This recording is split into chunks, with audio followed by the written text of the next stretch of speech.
langkah-langkah saya ini, bukan saya tidak berpikir untuk masalah Pilpres, bukan saya tidak punya keinginan, tetapi belum saatnya saya bicara seperti itu. Makanya saya sampaikan sama kami, jangan kita dulu ikut-ikutan dalam mendukung salah satu capres yang belum pasti. Artinya kalau disimpulkan kan Pak Gatot sudah memilih sesungguhnya. Belum? Belum. Oke, bisa dielaborasi lagi. Silakan. Kalau bisa meyakinkan Bu Raffi bahwa yang dikatakan Bu Raffi itu bisa mendaftar. Ya.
Saya kan setiap saat ini selalu melihat fenomena perkembangan sosial politik terutama Pilpres.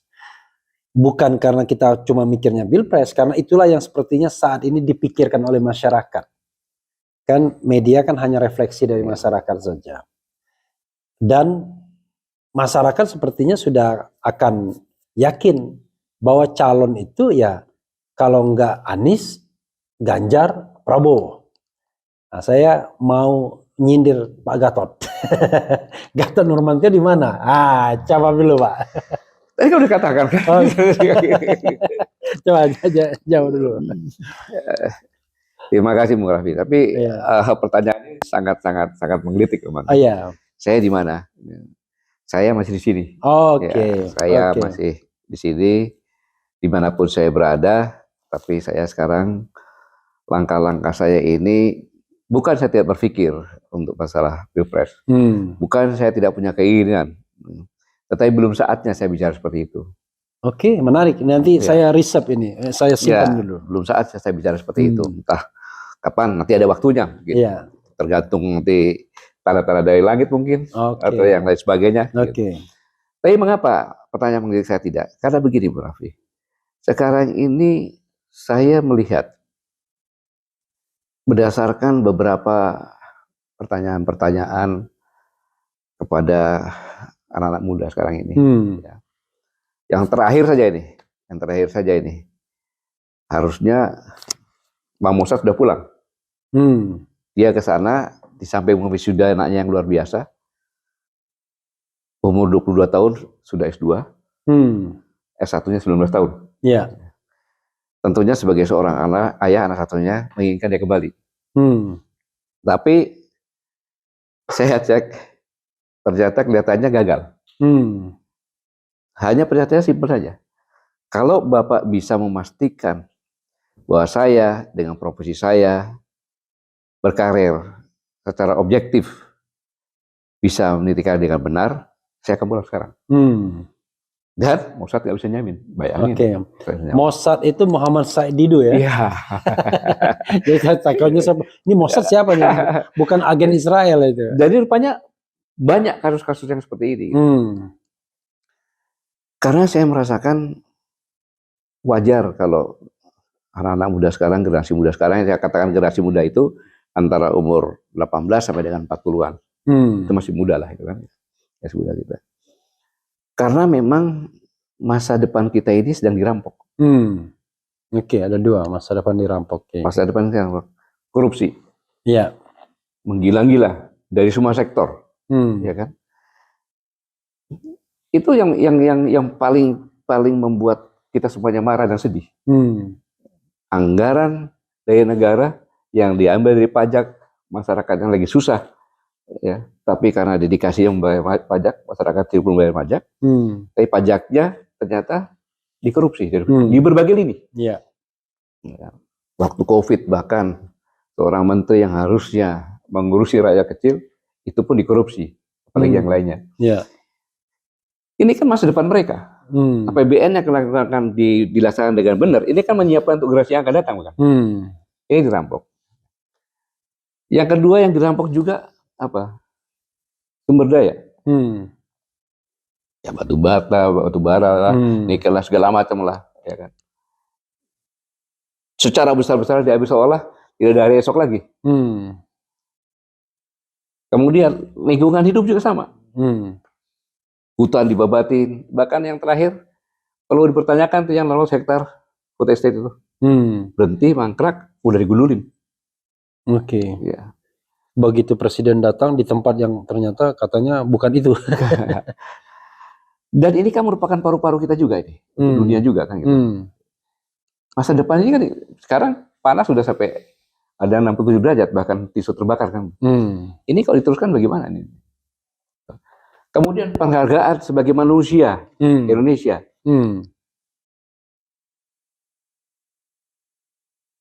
Nggak dihargai. Ya kan? Peristiwa Kanjuruhan, mana selanjutnya? Ya. Ya. Sampai sekarang yang dihukum aja belum ada, padahal yang mati ratusan. Ya. Bayangin tuh, belum yang lain-lainnya itu. Akumulasi ini kan hak mereka. Dalam kondisi ini, terus siapa yang berpikir ini? Gitu. Makanya saya sampaikan sama kami, jangan kita dulu ikut-ikutan dalam mendukung salah satu capres yang belum pasti.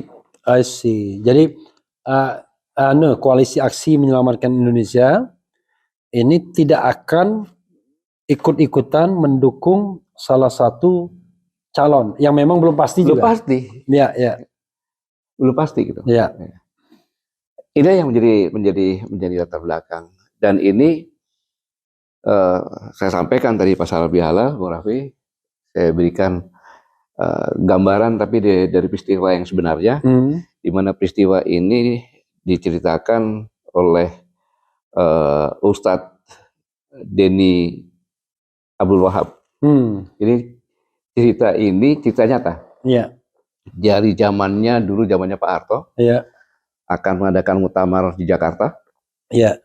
Kemudian dai ulama. Iya. Dari Jogja berangkat. Iya. Di dalam satu bus itu ada ulama Nahdlatul Ulama, ulama Muhammadiyah, ulama Persis dan lain-lainnya lagi. Iya. Karena mereka semuanya ulama, dia akan nunjuk pemimpinnya gitu. Iya. Perjalanan dia pakai perjalanan dia sampailah di Brebes.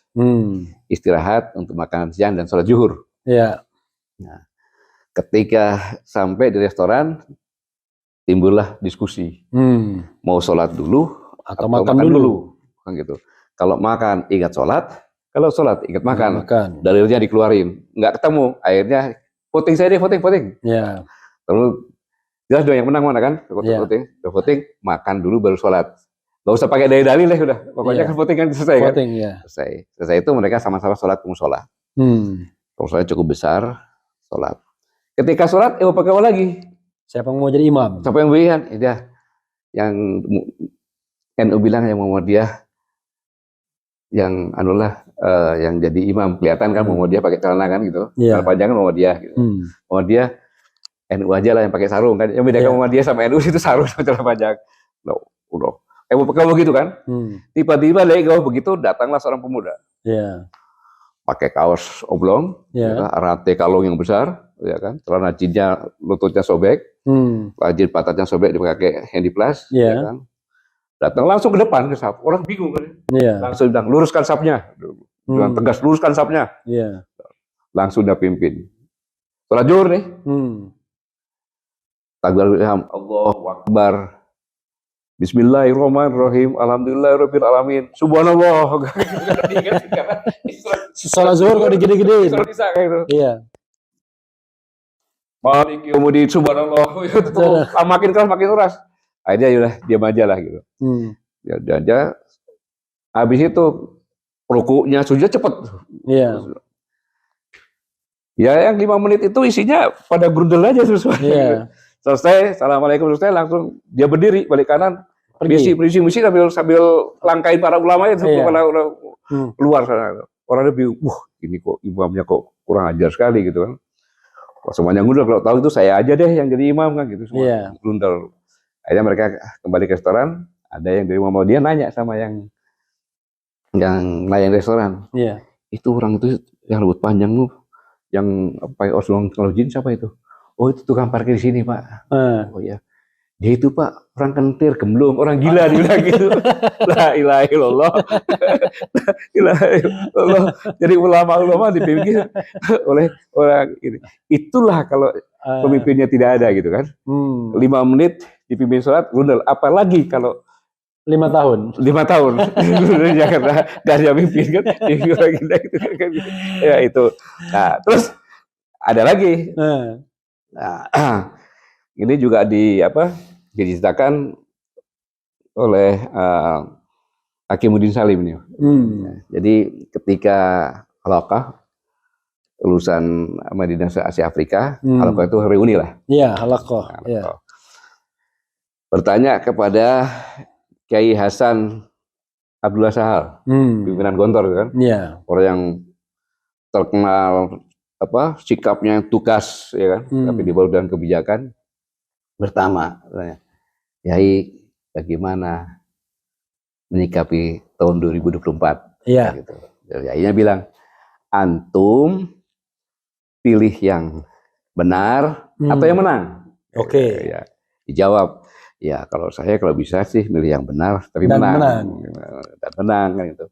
Pilih benar tapi menang, benar tapi menang. Antum tidak paham pertanyaan saya gitu. Kalau saya pilih yang benar, karena hisapnya ringan. Iya kan? Menang di dunia sebentar, hisapnya berat. Dia pikir bagaimana hisapnya gitu. Singkatnya harus tanya, lah kalau yang benar tuh gimana? Makanya jangan pilih orang yang benar. Belum tentu dia benar. Yang menang. Bukan, jangan pilih orang yang benar gitu kan? Belum tentu dia benar. Belum tentu dia benar, dia bisa berubah lagi. Iya. Dia benar kan. Tapi pilihlah kebenaran. I see. Kalau kamu percaya kebenaran, pasti kamu akan menemukan orang yang benar. I see. Gitu. Jadi mengacu dari ini, saya bilang sama kami semuanya, kita tetap pada apa yang sudah kita sepakati bersama. Itu 8 maklumat kami itu tadi. Dengan latar belakang tadi, kita menjaga hak-hak para pemuda yang sudah dirampas ini. Jangan sampai semakin dirampas lagi, mereka tinggal nampak sampahnya saja. Anaknya Bung Rafi juga kan gitu. Iya. Nah, tapi bagaimanapun kan gini. Oke, itu kan pemikiran yang idealistik ke depan ya, Pak Gatot ya. Bukan dia nyata ini. Iya, enggak maksudnya pemikiran idealistik ke depan ketika kita ingin katakanlah bagaimana mengatasi mereka. It could be possible pasca 2024 kan begitu. Tapi pertanyaannya yang di depan mata kita nih, yang besok mungkin besok lusa, yaitu tadi soal copras capres. Kan Pak Gatot tadi mengatakan belum saatnya kami untuk mendukung atau menyatakan sesuatu. Padahal kan kita tahu jadwal kan Oktober sudah pendaftaran tuh, bahkan mulai September atau pendaftaran. Kalau tidak salah 20 September apa pendaftaran. Nanti kita cek lagi. Terakhir Oktober awal atau pertengahan. Kalau sekarang ini Pak sudah bulan Mei, Juni, Juli, Agustus, 3-4 bulan lagi Pak Gatot. Dari pendaftaran atau kalau misalnya kita mau kepastian, ya tinggal Mei, Juni, Juli, Agustus, September. Ya 4 bulan, 5 bulan lagi. Kan dalam hitungan politik nggak lama itu. Karena sebelum 4 bulan, 5 bulan kan sudah harus ada kerja politik yang dilakukan oleh para calon maupun kalau kita mau mendukung calon tertentu misalnya. Gimana Pak? Ya, Padahal Pak Gatot tadi bilang belum saatnya. Kapan saatnya itu?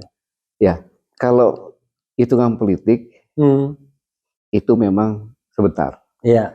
Tapi kalau hitungan saya Lama. lama gitu loh. Oke. Karena yang sebentar itu kalau hari terakhir pendaftaran. I see. Jadi kalau sudah hari terakhir pendaftaran itu baru mendekati nyata. Itu mendekati nyata. Begitu pendaftaran baru nyata kan gitu. Oke.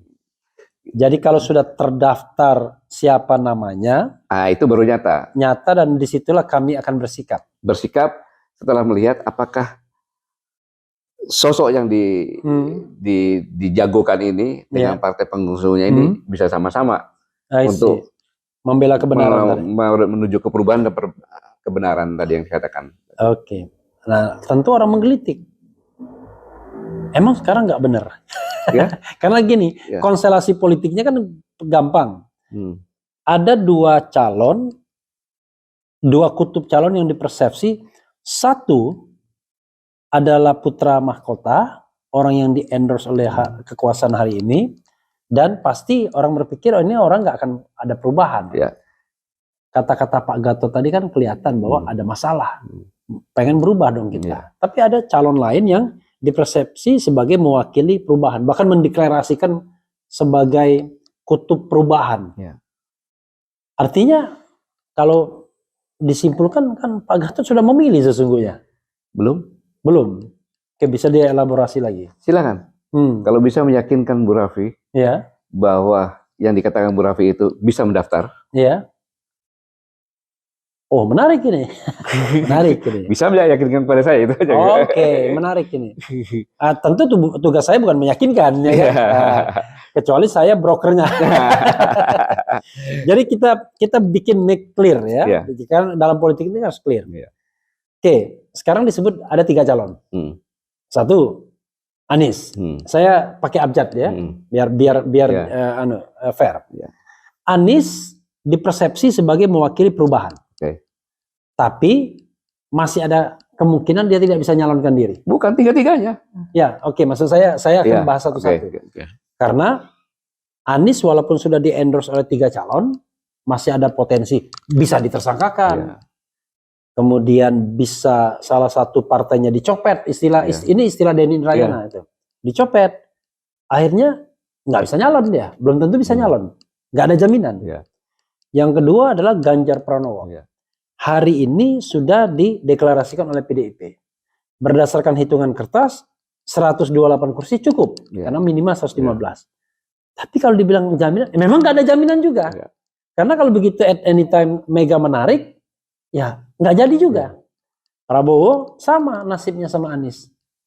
Tapi lebih baik dalam pengertian dia ketua umum partai yang sudah punya 78 kursi.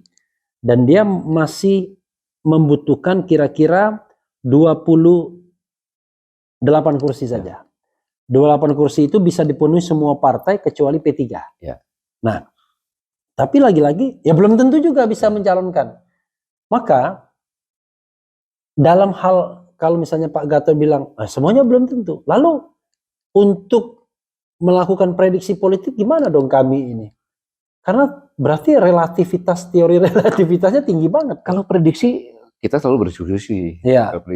Tapi kalau pernyataan mendukung itu yang tidak dilakukan. I see. Bagaimana kami nggak akan prediksi kalau kita nggak tahu situasi politiknya kan gitu. Kecuali kan gitu. Kecuali Ibu Mega mengatakan saya calon presiden dari PDI. Itu hampir dikatakan 100%. Jangan 100% lah, 99,9%. 1%. Karena 100% kan yang maha kuasa. Jadi itu gitu. Itu juga meraih juga, mengapa kok tidak kan gitu. Ibu Mega masih relatif muda. Dibandingkan Bu Mega kelahiran 47. Kan gitu, masih muda, punya partai, masih energik. Kan gitu. Kenapa nggak mengukir sendiri? Yang kemarin kan hanya karena wakil presiden Gus Dur turun kan. Kalau yang mengukirnya kan bagus juga gitu. Nah, kalau itu kan mungkin ini udah ada 99% pasti. Gitu. Berarti satu slot selesai. Gitu. Oke, menarik juga. Lalu berhenti dong diskusi kita. Kalau misalnya Pak Gatot mengatakan, ya kita tunggulah pada hari terakhir pendaftaran. Siapa yang akan didaftarkan, Lalu kita tunggu dari pendaftaran itu, ya pasti mereka memenuhi syarat kalau sudah didaftarkan. Iya, udah syarat memang. Tapi kan kita Iya. kan kajian-kajian politik, Bu Hmm. Raffi di sini kan berapa profesor, berapa Iya. dokter semuanya. Jadi saya ini bergaul di kami ini ibaratnya saya ini sekolah, ya kan setiap hari mendapatkan ilmu, Oke. mendapatkan ilmu. Jadi ya indah gitu kan. Gitu. Iya. Jadi berapa hari nanti begitu kurang 3 hari, kurang 2 hari itu kan bisa kita lihat. Oke, pertanyaan lain Pak Gatot. Hmm. Ada orang, bahkan saya mendengarai misalnya, ada orang yang berpikir tentang jadwal. Bahwa Pilpres 2024 itu ya 14 Februari.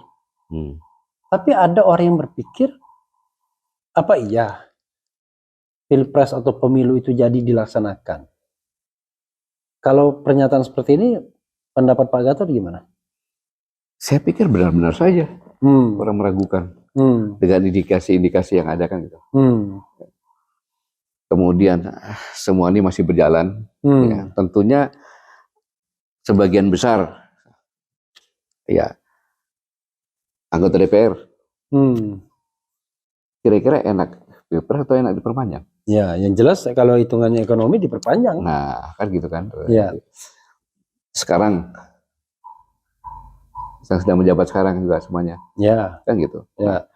Tapi kan dinamika politiknya berjalan terus. Ya. Kan gitu, kan. Artinya kadang-kadang tidak seperti hitungan matematis. Iya, Indonesia kan selalu unik gitu kan gitu. Uncertainty-nya, ketidakpastiannya itu jelas. Jadi saya pikir pendapat-pendapat itu sah-sah saja kan. Iya. Juga orang beranalisa.